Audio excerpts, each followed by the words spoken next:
All right, guys, the camera's a little bit crooked. Something's broken on the little stand, but that's probably the least of my worries. I accidentally hit that too early.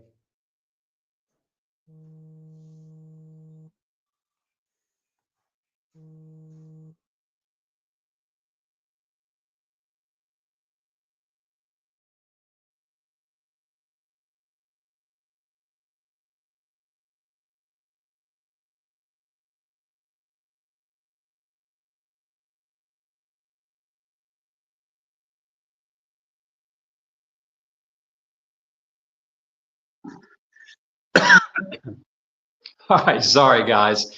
Eli and Julia are out in the farm, and they just noticed that Santos left two of the buildings unlocked, and I asked him to go lock them because he's the only one that has the key to them, and he didn't do it. So they remain unlocked. He unlocked them and then locked the lock back in the little clasp or whatever you call it. And so I've got a million keys. I'm sure I have a key to it, but I just didn't.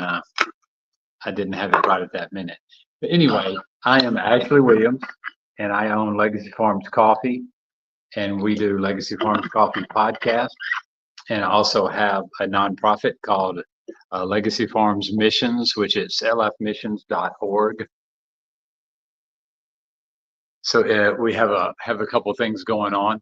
I'm not sure what's up with the lighting. It's the sun is changing a little bit, and this pole will not work with me.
Oh my goodness. Okay. Well, everything disappeared for a while.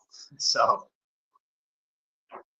let's try it again. LegacyFarmsCoffee.com.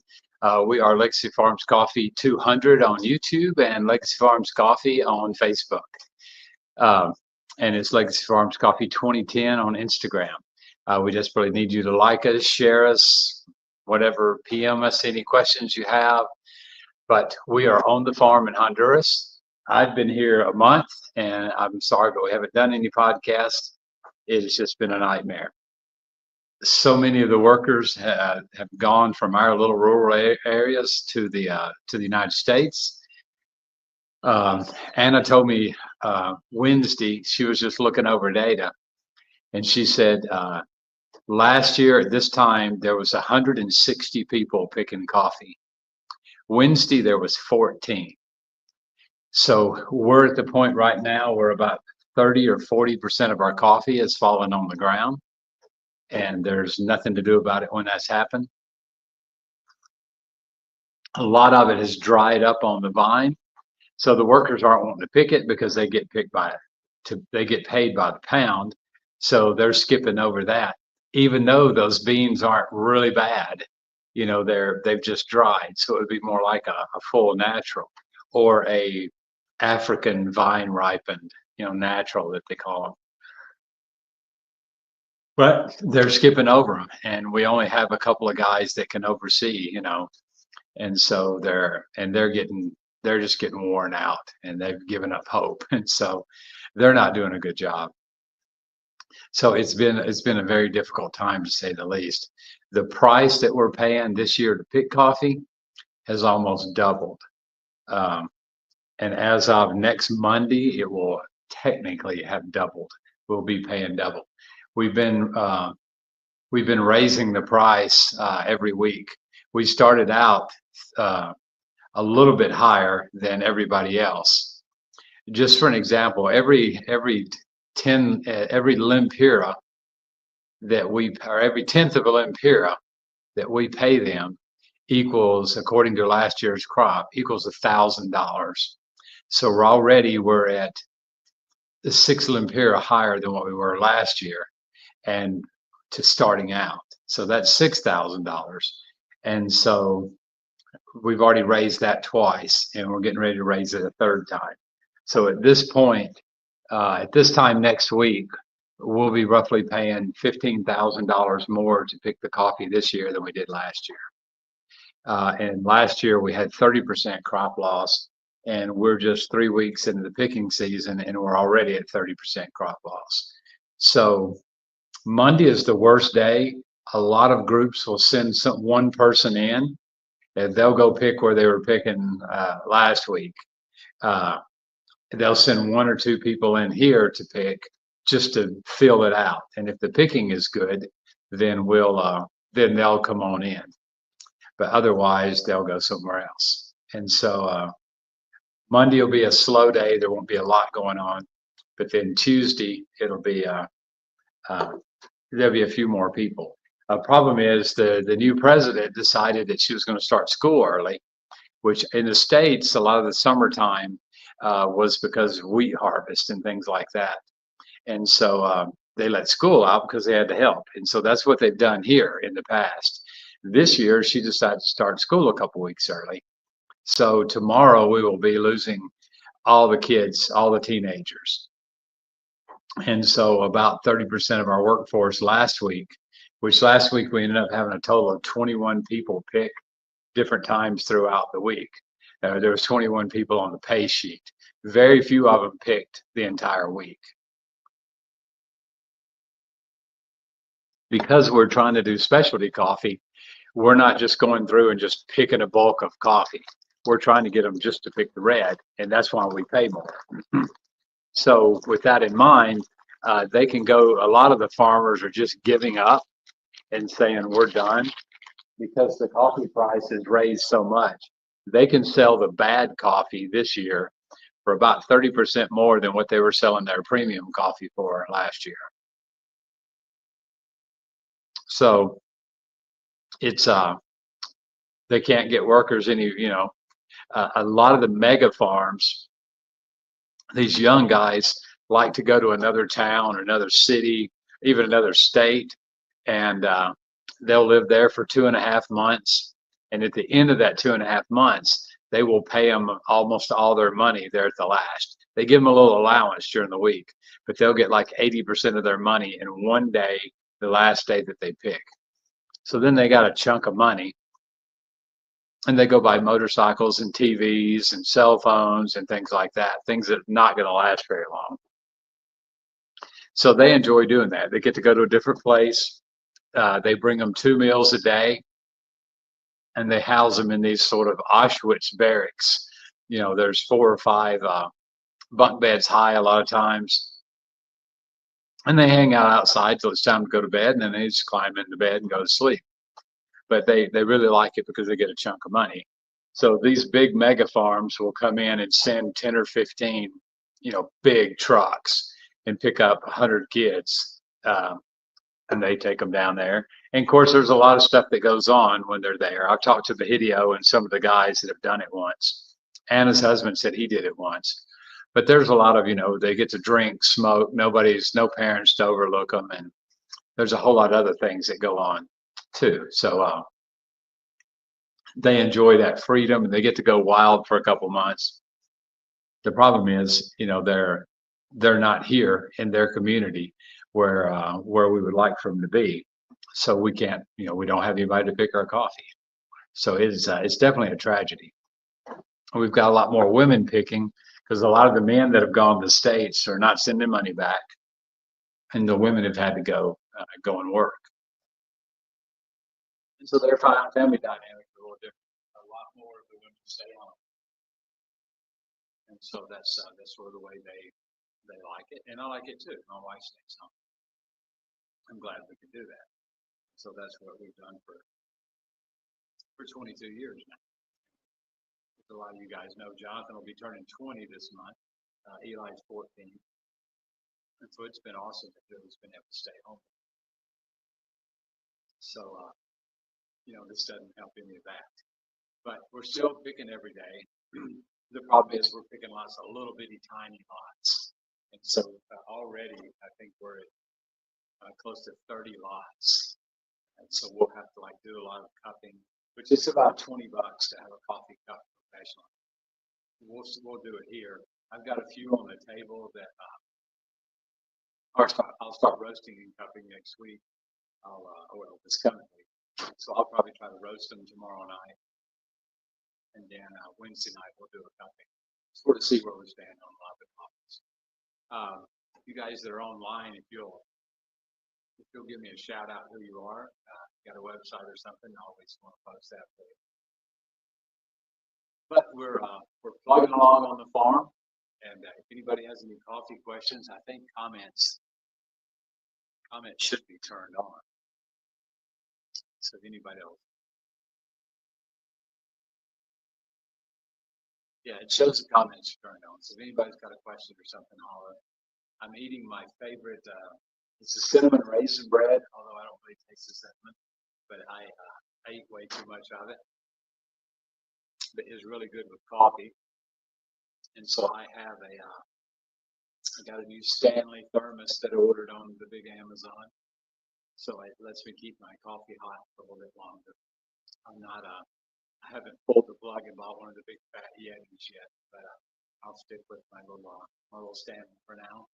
But I've got a washed Perry Nema, and actually it's last year's green coffee I brought with me from the States. But I roasted my first Perry Nema, which online it just shows as Perry Nema. And I roasted my first Bourbon, which shows up as Don Miguel on the roasted side of the website. And then I roasted a Mario Hipe, which is 2 years ago we won 4th place with Mario Hipe. So right now I'm letting it rest, and I'll try those in a couple of days. But we'll be roasting coffee. Eli and I are going to do a podcast together next week. Schedule's a little bit different. Usually we schedule around Taekwondo, and so we're just doing our own classes here on the farm just with us. Our dojo in Newton has sent us quite a few videos and stuff. So shout out to Grandmaster Wrangle if you're watching. Thanks for the videos. But we're trying to keep up with our forms while we're here, and trying to. We've got a little gym. One day I'll have to do a tour of the farm. So the next podcast, I probably will. I'll do a little walkthrough tour of the farm.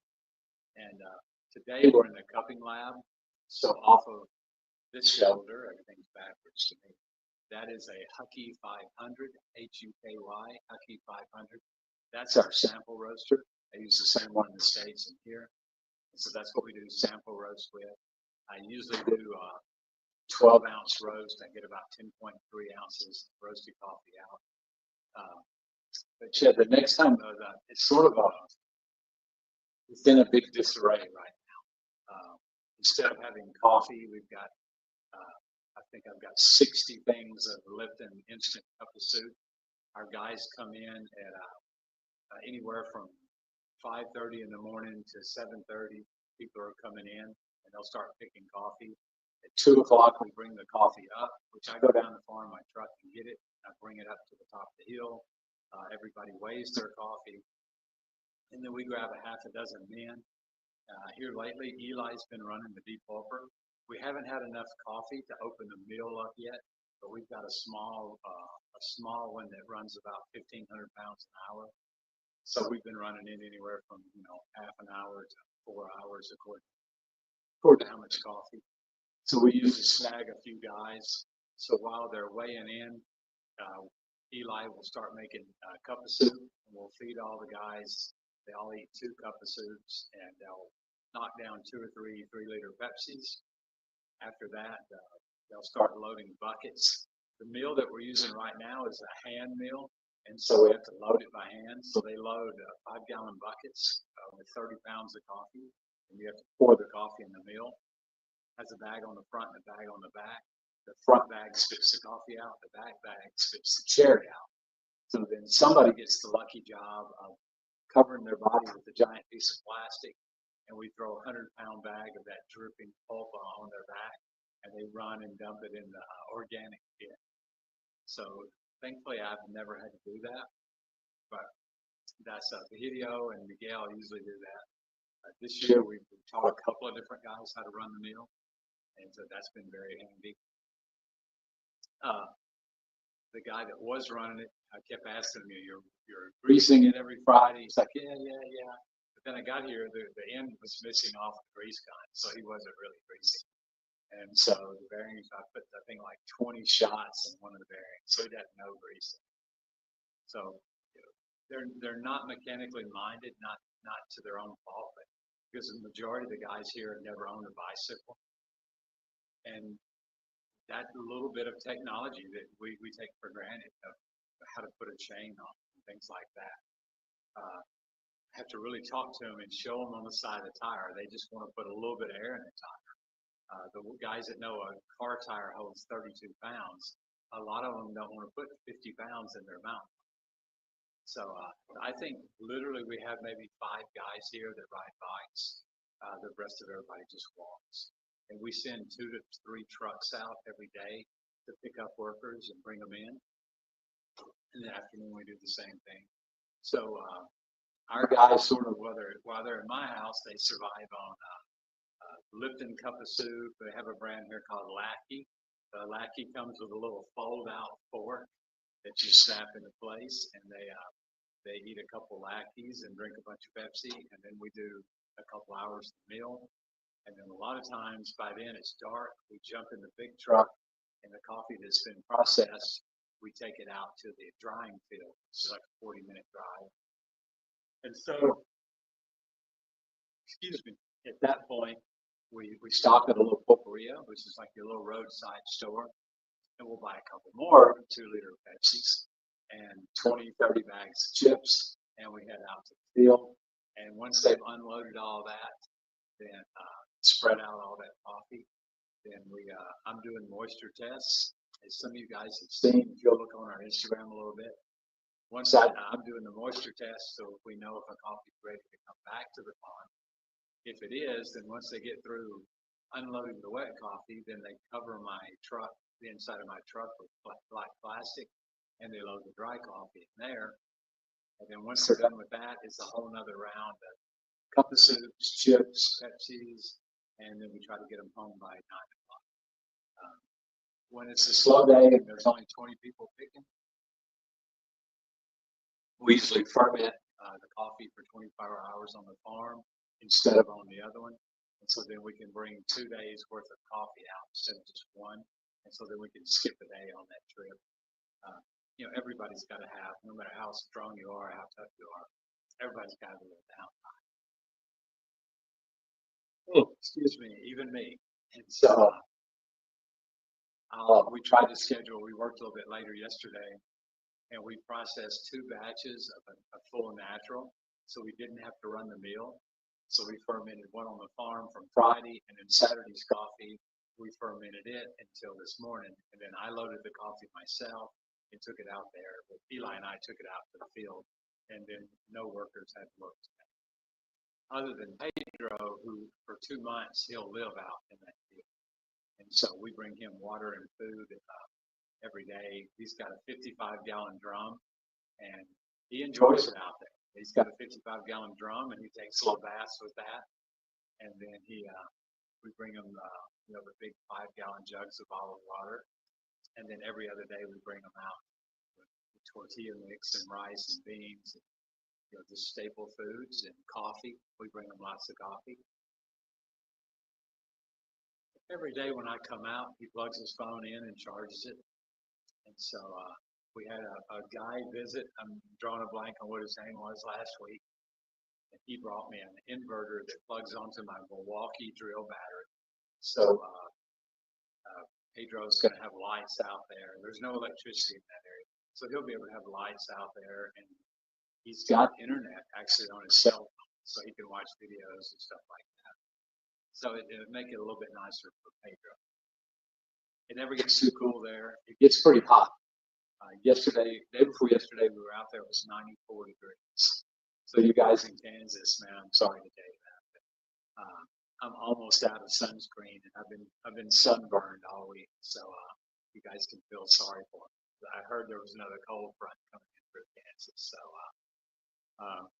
get on a plane to Honduras is all I can say. There's actually an older couple. I think next week he turns 80, so he's older. He and his wife showed up. They gave us some notice, but they leave Kansas every year for like 3 months, and so they decided to come here. So they're staying like 2 weeks. So we're not really set up for long-term visitors because we don't have facilities for wash clothes and things like that set up yet. We do have a washing machine, but it's not set up. And so he brought some of his clothes in the other day to be washed. And then he made me a list of everything that needs to be modified in the apartment. We wanted extra towel racks and soap dish in the shower. So he had like a little list of stuff. He said a toaster would be nice. And so he's not getting a toaster. We usually don't charge people to stay in the apartment. So, it's just a basic apartment. So if people start paying $50 or $60 a day, I'll probably put in a TV. But as of yet, it's a free apartment for any of our coffee people that come up. We don't charge you guys to come up. When mission teams come up, we charge them a little something just because that money helps out the nonprofit when they're here. So if it's a mission team, we'll donate all the money to the nonprofit. Otherwise, I built the apartment, so we're building a second one when that one's finished, and we're gonna put them on Airbnb. At that point, we'll tile the floors and some stuff like that. But anybody that hey Michael, man, what's up? I just roasted some Don Miguel, and we had a crop. I'm sorry we're getting off topic, but Don Miguel is this guy right here, Michael, and so. I named it after him because he's always faithful, prays for us, boasts for us, recommends us to people, and he likes the yellow bourbon, and so we named it after. So I'm not wearing my reading glasses. Yeah, man, this year sucks. If we could say sucks on the podcast. But yeah, I just roasted my first batch yesterday, so probably Wednesday I'll drink a little bit of the bourbon. I tried to drink some last night, but it didn't taste good. It has to age for a couple of days. But we'll have 2 apartments ready here within the next couple of months. And when we do, we're going to list them on Airbnb. And then the goal is to have a barracks built. So we're going to start up a little campaign and start. We need about $8,000. The barracks is built. But right now we've got to build. I want to build. There's a little front porch area on it. I need to build an overhang for that. And the barracks is going to have a wall in the center of it with a connecting door that can be locked. So we have boys and girls, and we're going to separate them. I need to build 2 bathrooms for the girls. That's we're only talking like $2,000 to build 2 bathrooms with shower and toilet. So I want to build those. There's already bathrooms for the boys. They have regular showers, hot water, things like that in them. But I think the barracks project is going to be $8,000, and it's going to house 18 people. And it's going to have 3 high bunk beds. It's not a luxury hotel, but then we're going to be able to accept bigger groups here. So between a little extra space in our house, the cupping lab is not used at all during the mission season.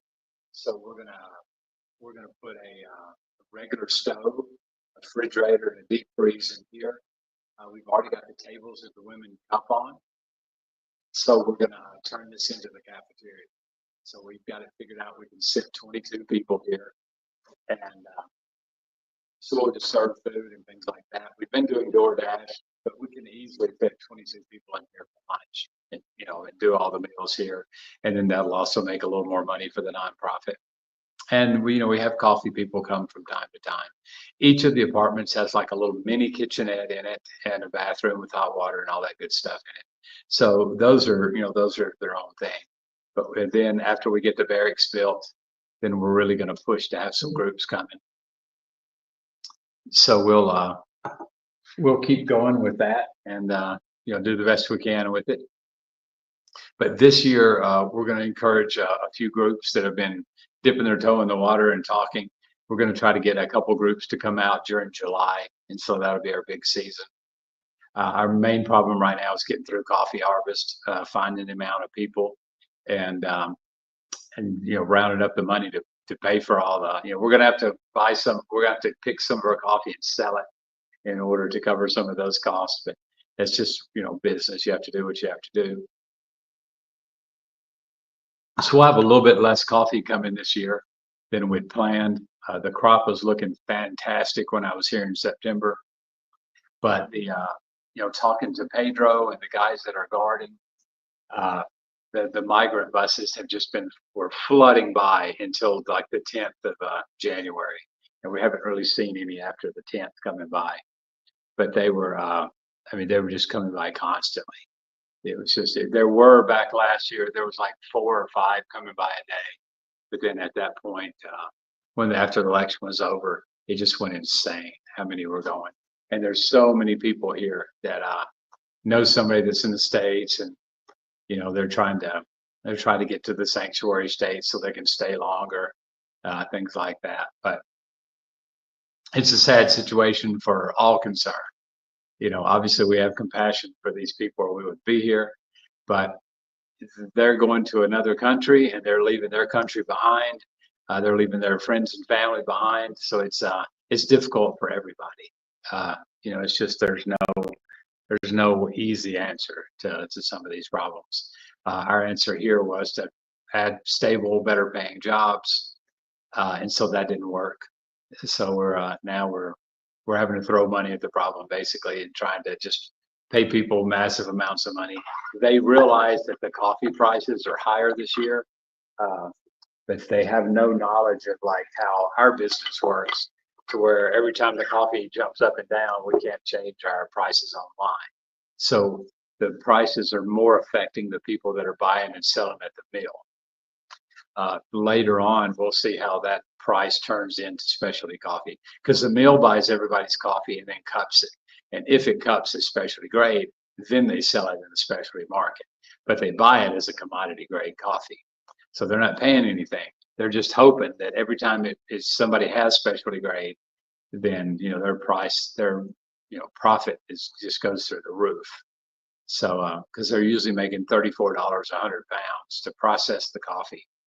And when it comes to specialty coffee, that'll easily become $134 a 100 pounds. And so actually we went to one of the mills. A friend of mine said he had some extra coffee last year. He wanted to send it to the States, and at the last minute, he owed me some money, some coffee that I sold him. So he ended up trading me 16 bags of Perinema that he had bought for just regular coffee that we didn't want to process. This commodity coffee that we took in and sold to him. So he ended up trading us 82 point Perry and Ama for commodity grade coffee because he didn't have any money in it. He didn't have anything in it. He just had, bought some from somebody. It turned out to be good coffee. So it was a win-win for us, and he didn't lose on his coffee. He lost the buyer that was going to buy it in the States. And so he didn't have anything to do with it. So we just traded him for it. So yeah, we can generally buy coffee cheaper than we can grow it. So I promised tonight wasn't going to be a long one. I was going to talk about some of the next couple podcasts. I haven't done one in over 3 weeks. So we're going to get on a regular schedule. I think we're going to try to go maybe Tuesdays and Sundays. So this Tuesday, we're going to do a walking podcast. And so we're going to walk around the lab a little bit next Tuesday. It's probably going to be like 7 o'clock Tuesday night. I'll go ahead and schedule it tonight. But we're going to actually do a little bit of a cupping and show you all that process while we're live. Eli will be running the camera. I'll be doing a cupping. So we'll show you the basics, everything that happens from the time it comes out of the roaster. In 3 weeks, we're going to start actually hand selecting the coffee. So we're going to do a half-hour podcast while the girls are here at the table and let you guys see all of that process of how it's selected. So if you know anybody you can share this with, please do that. But next Tuesday, we're going to do a cupping. And then if we can add something into that cupping, we will. But then the following week, we're going to take you up to the mill. It'll be fairly loud, but it's going to let you see how we process the coffee in the big mill and let you watch the guys, how they work it out on the patio. And then we're going to check our speed out in the farm in Llano, which is pretty remote. And we're going to see if we can do a podcast from the field. Otherwise, we'll do a recorded podcast one day. So thank you guys for watching. Here comes Jackie. Oh, this is Jamaica me crazy. Yeah, we use some. We sell a lot of the Jamaica me crazy. I'll put a little bit of that in a sock and I throw it in by the vent in the bottom of my truck, and it just every time I turn that vent on, it blows the Jamaica me crazy around. My favorite one is the caramel rum crunch.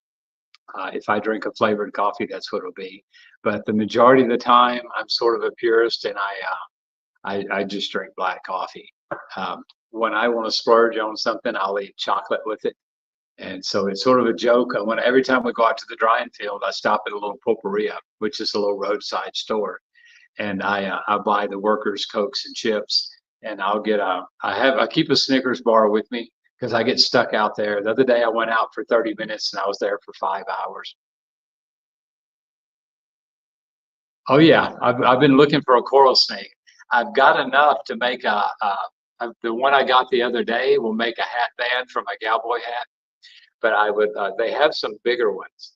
So yeah, all day, last couple of days, we've been watching to see if we could get another coral snake. Around here, they say every time you kill one, you save a life. And so there's none of the clinics will carry anti-venom. But if you're at Llano, by the time somebody got out there to you, you'd have very little chance of surviving. From that point, from Llano, it would be well over an hour before you could get to a clinic. So you would have very little chance of making that trip. So the coral snakes are really deadly around here just for that reason. But not around my house. It's cool enough here that we don't have them. We've got a couple of boas, but that's the only snakes I've seen were the boa constrictors, and they're big, but they don't hurt anybody. But the coral snakes, that was my 7th one that I've gotten in 10 years. But it's the first time I tried to clean one. So I think I'm doing all right. I'm using ionized salt to dry it with, which they say to not to, but that's the only salt I could get my hands on. And so I've been drying it with that and a fan. And so far, it's like 5 days. It's looking pretty good. I contacted a guy that made my belt, and he made a belt out of iguana because iguana soup is a delicacy here. And so then they use that skin to make stuff with. So he made me a billfold and a belt out of iguana. So I'm hoping that I I can get in touch with him. I've got in touch with his daughter. I'm hoping I can get them to make something out of it. I hadn't decided yet. I don't really wear a cowboy hat now that I don't have horses, but we might do a couple of bracelets or something like that. I've got a friend I want to try to do something with it for him and give him something. But he's more of the coral snake kind of guy. Eli told me today, he said, no, he'd rather come to Honduras and kill the snake himself. So I said, well, that's probably right. A couple bracelets or something out of the coral snake. And it's, I don't hunt or anything like that. I don't enjoy just going around killing stuff. But the coral snakes, I'll definitely get them whenever I have a chance. The poor people don't have houses that are, if a snake wants to come in their house, it just comes in, so they don't have that option, and they have to live in that certain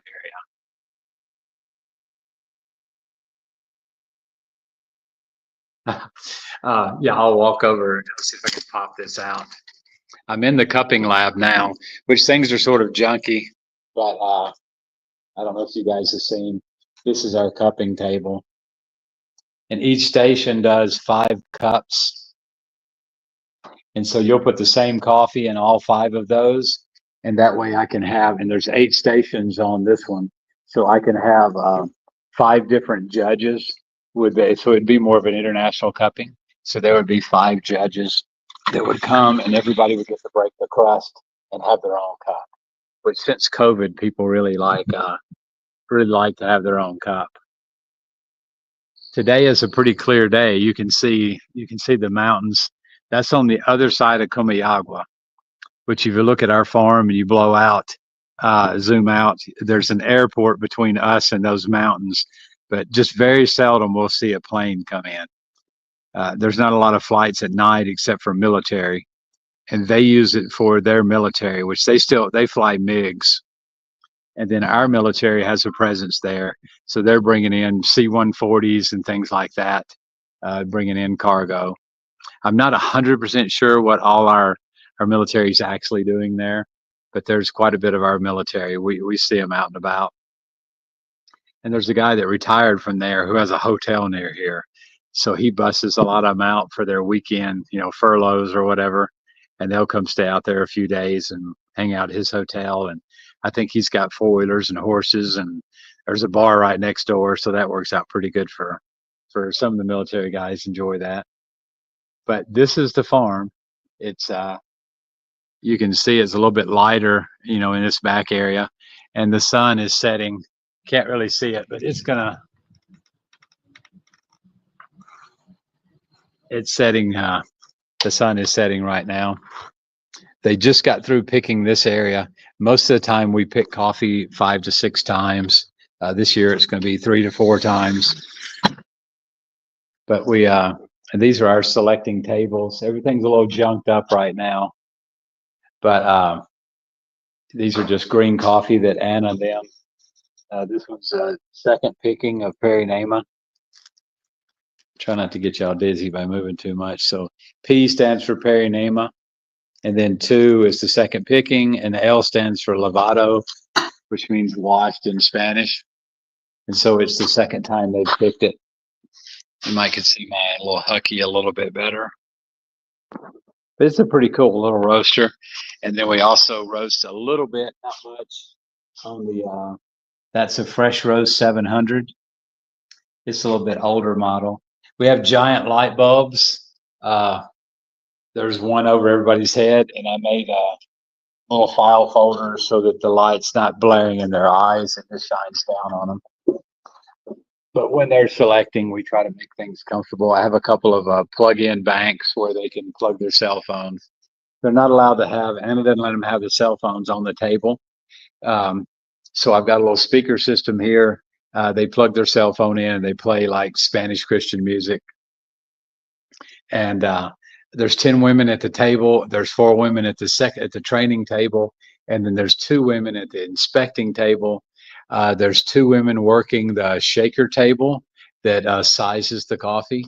So there's anywhere from 16 to 17 women on the, and once we really get to rolling, This is sort of my little desk here where I've got my laptop and calculator, and uh, I hide snacks behind my laptop so nobody sees them. And then this is called a trigadora. It takes the husk off the coffee. My thing is backwards, so you can't really see it. And so I hide snacks in there. So you put in a parchment coffee, and it takes that husk off of it. It just does that for the sample roasting. Next week we'll go over a whole lot of that, and I'll let you see some of it working. We also do a tea, but we're going to try to do more segmented podcasts where everybody gets to. Every podcast is going to cover one step of the coffee. So I'll do some live clips tomorrow of bringing the people up and try to put those together, and of the first stage of depulping, and then how we make the decision on how we're going to process the coffee. So that'll be the first one that we do, and then that'll lead into the cupping table. So yeah, if you guys will stay tuned and watch in on some of the videos I post on Instagram, and we'll try to keep everybody informed on what's going on. And there's no stupid questions. You ask me anything about coffee, I'm happy to answer it. Thanks guys for watching. Sorry I went a little bit over. We will talk to you on Tuesday night, 7 o'clock. Thanks everybody. Good night.